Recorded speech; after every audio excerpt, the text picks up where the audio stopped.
May kasabihan mga abe, ang pagkain ay hindi lang pampuno ng tiyan. Isa rin itong paraan para magtagpo ang mga tao. Sa isang lungsod na kasing lawak ng Toronto, madaling maligaw sa trabaho, sa trapiko, at sa paulit-ulit na routine. Pero may mga pagkakataong ang isang simpleng salo-salo ay nagiging paalaala na may komunidad kang maaaring balikan.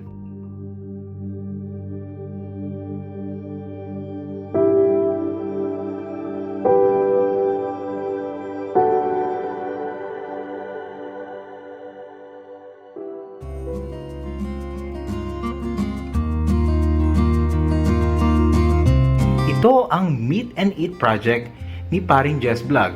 Hindi ito food festival. Hindi rin ito celebrity event. Isa itong pagtitipon ng mga Pilipinong may iisang hinahanap. And as you can see, a lot of food. And I know everyone is hungry. And thank you for the long Friday night. You could have been anywhere else, pero pinili nyo pumunta dito. Days Kitchen, guys. So I appreciate that first of all. And salamat sa Days Kitchen for hosting Creator Circle this month. Grabe, nakaka-overwhelm. I know, right? Thank you. And so, yes sir, Creator Circle sa mga di pa nakakaalam, intimate gathering ng mga content creators and creators through food tasting basically. So ito yung pinaka-idea namin, right? And so what's gonna happen is, by the way, I'm Roland sa mga di nakakaalam. Hi Roland! Hello! Ako po si Paring Jess. Hi Paring Jess! Hi Benjo! Welcome sa mga bago dating. Yeah, let's enjoy this moment and yeah, let's do it. Let's go.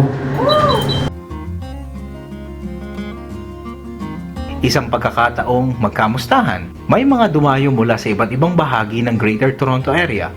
Ang iba matagal ng subscriber. Ang iba naman, unang beses pa lang magkikita ng personal. Matapos ang maraming buwan ng panonood sa YouTube, dito ang like ay pagpapalitan ng pakikipagkamay. Ang comment ay nagiging totoong usapan. At ang subscribe ay nagiging pagkakaibigan. Habang umiikot ang pagkain sa mesa, umiikot din ang mga kwento. Very thankful, syempre, positive pa rin ang developments with same project with Paring Jess. Parati namang marami na kaming naging project ni Paring Jess. So, eto, siguradong ano na naman to. Panalo. Thank you, Paring Jess. Sir, invite mo sila dito. Yeah, I'd like to invite ko sa mga hindi pa nakakapunta sa Days Kitchen. We have 2 branches and we have an upcoming food truck. So, we're located at 2101. This specific location is 2101 Brimley Road, and yung isa sa Freshland Supermarket sa Malvern. And from next week, we're going to the upcoming food truck we're going to roll. May mga bagong dating din sa Canada na naghahanap pa lamang ng direksyon. May veterano na rin na handang magbahagi ng karanasan. At may mga content creator na minsan lang magkakakilala online pero parang matagal nang magkakaibigan kapag magkakaharap. Ganito ang kapangyarihan ng pagkain. Hindi lang ito binubusog ang sikmura, pinapawi rin ito ang distansya.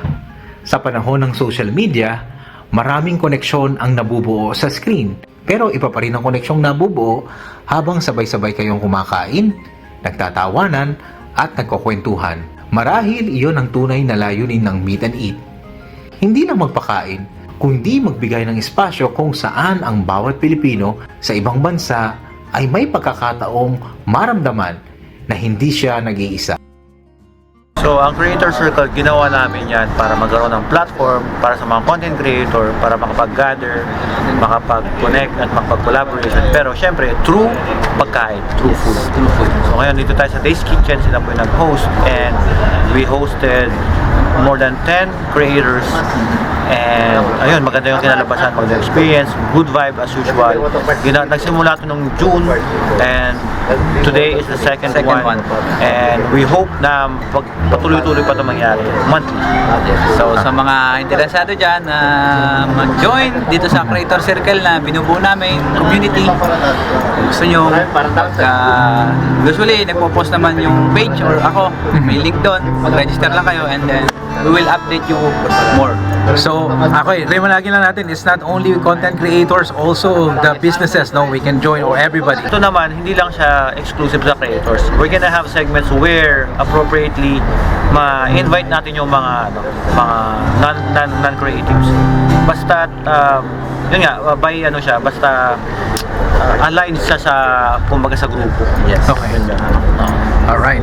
So, stay put lang kami, and by the way, congratulations sa more to come. Thank you, thank you. Okay? Thank you. Dahil minsan, sapat ang isang mesa, isang plato at isang magandang usapan para maramdamang parang nasa bahay ka pa rin. Ako si Kuya JDL. Ito ang isang kwento ng kain, kwento at connect.